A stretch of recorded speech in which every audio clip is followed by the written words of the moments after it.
بسم اللہ الرحمن الرحیم۔ السلام علیکم پیارے دوستو، آج میں آپ کو حضرت عائشہ رضی اللہ تعالی عنہا کا قصہ سناتی ہوں۔ صحرا پر تاریکی چھائی ہوئی ہے اور رات سکون کی چادر تانے سو رہی ہے، اور تاریکی اتنی شدید ہے کہ راستے پر چلنے والا اپنے ساتھی کی صورت بھی نہیں دیکھ سکتا ہے، اور خاموشی اتنی ہے کہ چیونٹی کے چلنے کی آواز بھی سن سکتے ہیں۔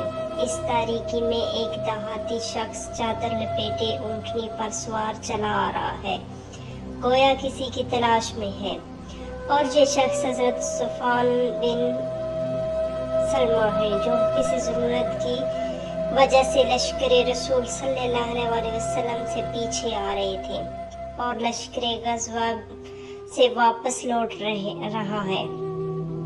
تو انہوں نے دور سے کسی شخص کو کپڑوں میں لپٹے ہوئے دیکھا، جو اور کپڑوں کی گٹھڑی بنا سو رہا ہے۔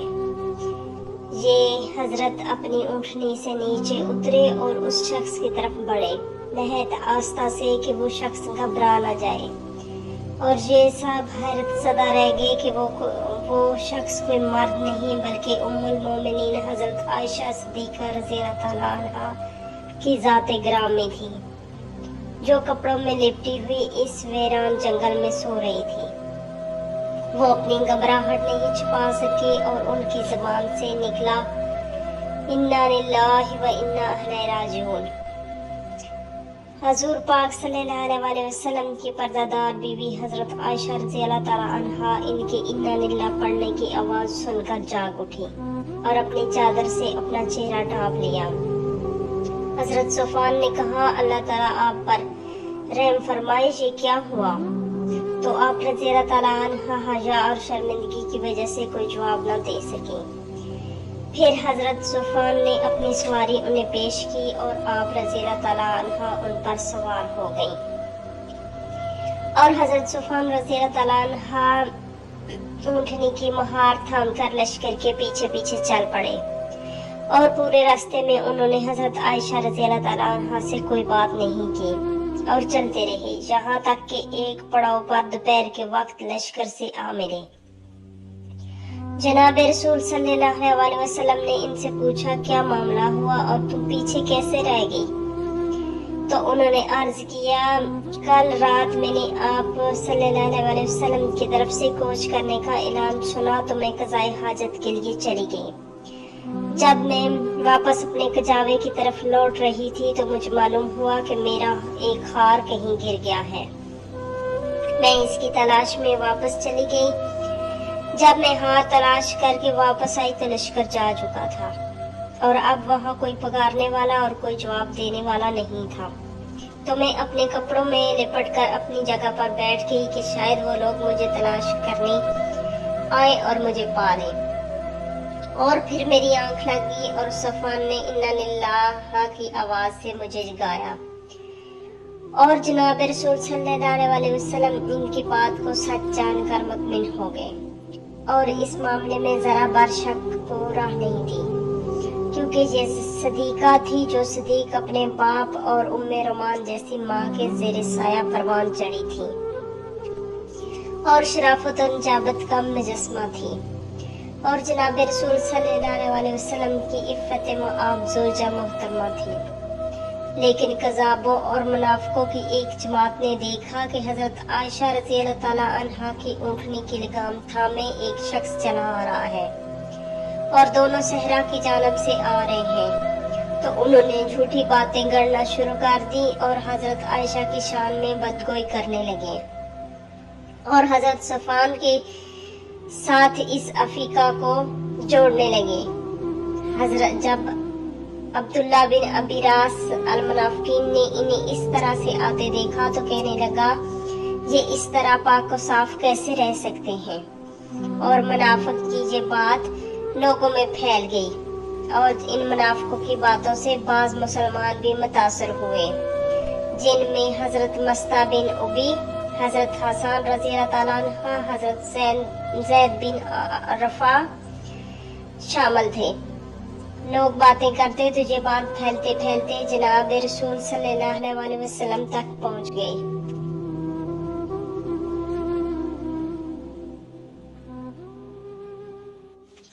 اور حضرت ابو بکر صدیق رضی اللہ تعالیٰ عنہ کے کان میں بھی پڑ گئی اور چھوٹے بڑے سب اس امر سے واقف ہو گئے، جہاں تک کہ یہ لوگ مدینہ منورہ پہنچ گئے اور حضرت عائشہ رضی اللہ تعالیٰ عنہ کو اس کی کوئی خبر نہیں تھی کہ لوگ کیا کہہ رہے ہیں، لیکن مدینے پہنچتے ہی آپ رضی اللہ تعالیٰ عنہ کو بخار نے آ لیا اور آپ کمزور ہو گئی اور آپ صاحب فراش ہو گئی اور جناب رسول صلی اللہ علیہ وسلم کے انتظار میں رہیں کہ حسب معمول آ کر آپ کی خبر گیری کریں گے، جیسا کہ رسول صلی اللہ علیہ وسلم کی عادت مبارکہ تھی کہ آپ کھلے دل کے ساتھ حضرت عائشہ رضی اللہ تعالیٰ عنہ کے پاس جاتے اور شفقت بھرے لہجے میں فرماتے کیسے ہو، لیکن آپ رضی اللہ تعالیٰ عنہ منتظر ہی رہیں اور آپ صلی اللہ علیہ وسلم تشریف نہیں لائے۔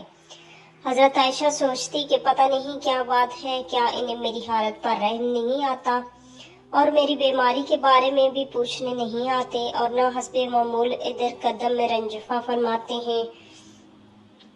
یہ بات حضرت عائشہ صدیقہ رضی اللہ تعالیٰ عنہ کی سمجھ میں نہیں آ رہی تھی اور نہ اس کی کوئی علت ان کے خیال میں آ رہی تھی، اس لیے انہوں نے جناب رسول صلی اللہ علیہ وسلم سے اجازت طلب کی کہ وہ اپنے والدین کے ہاں کچھ دنوں کے لیے چلی جائیں کہ شاید ان کے دور ہونے سے جناب رسول کریم کا دل بھر آئے اور آپ ان کی طرف توجہ فرمائیں اور آپ کا دل نرم ہو جائے، اور جناب رسول اللہ نے انہیں والدین کے گھر جانے کی اجازت دے دی اور آپ وہاں شفا یاب ہو گئیں۔ ایک دن حضرت عائشہ رضی اللہ تعالیٰ عنہ حضرت ام مستہ بن ابی کے ہمراہ مدینے کی کھلی فضا میں قضائے حاجت کے لیے جا رہی تھی کہ ام مستہ نے اچانک اپنی چادر سے منہ نکال کر کہا، یہ مستہ کا بیڑا غرق ہو۔ یہ وہ اپنے بیٹے مستہ کے لیے کہہ رہی تھی۔ حضرت عائشہ نے یہ سن کر فرمایا، بیڑا غرق ہو، یہ آپ کیا کہہ رہی ہیں؟ واللہ یہ بات تم نے ایک بدری صحابی کے لیے کہہ دی ہے۔ تو ام مستہ نے کہا، کیا تم نے کوئی بات نہیں سنی؟ ابو بکر کی بیٹی، تمہیں کچھ معلوم نہیں؟ حضرت عائشہ نے پوچھا، کیوں، کیا بات ہے؟ تو ام مستہ نے انہیں وہ سب کچھ بتایا جو منافق لوگ کہہ رہے تھے اور منافقوں کی دیکھی مستہ اور حضرت حسان بن ثابت نے بھی یہ باتیں کی ہیں، اور جس میں حمنہ بنت حجش کی لگائی بجائی کی ہے۔ تو حضرت عائشہ نے حیرت سے کہا، کیا یہ بات ہے؟ اور ام مستہ نے کہا، ہاں یہ بات ہے، اور حضرت عائشہ رضی اللہ تعالیٰ عنہ پریشان ہو گئی اور فرمانے لگی، چلو واپس چلیں۔ آپ رضی اللہ تعالیٰ عنہ روتی ہوئی گھر کو لوٹی اور آپ مسلسل روئے جا رہی تھی۔ آپ رضی اللہ تعالیٰ عنہ کے آنسو تھمنے میں نہیں آتے تھے اور دل تھا کہ قابو میں نہیں تھا۔ پھر انہوں نے اپنی والدہ سے فرمایا، امی جان، اللہ کریم آپ کو بخشے، یہ لوگ باتیں بنا رہے ہیں اور تم نے مجھے کچھ بھی نہیں بتایا۔ ماں نے کہا، بیٹی ذرا اپنے آپ کو سنبھال کے رکھو۔ ایک حسین و جمیل عورت جس کا شوہر اس سے محبت کرتا ہو، اس کی سوتے بھی ہوں تو باتیں نکل ہی آتی ہیں۔ ایک ماہ گزر گیا اور جناب رسول کریم صلی اللہ علیہ وسلم اس معاملے میں حیرت زدہ اور پریشان رہے۔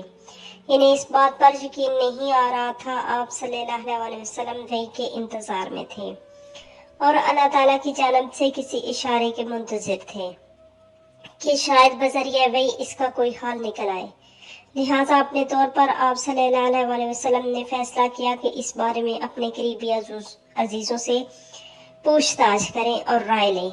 لہٰذا آپ نے حضرت زینب بن حجش سے پوچھا تو حضرت عائشہ کی سوت تھی، اپنے آپ کو حضرت عائشہ کی ہم مرتبہ جانتی تھیں۔ آپ صلی اللہ علیہ وسلم نے ان سے اس معاملے میں سن گن لینی چاہیے تو حضرت زینب رضی اللہ تعالیٰ عنہ نے فرمایا، جہاں تک میرے کان اور آنکھیں کام کرتی ہیں، میں نے ان کی بھلائی ہی سنی اور بھلائی ہی دیکھی ہے۔ جناب کریم صلی اللہ علیہ وسلم نے حضرت عائشہ میں کوئی ایسی حرکت دیکھی ہے جس پر ان پر شک ہو؟ انہوں نے عرض کی، نہیں، قسم ہے اس ذات گرامی کی جس نے آپ کو حق دے کر بھیجا ہے، میں نے ان میں کوئی بات ایسی نہیں دیکھی۔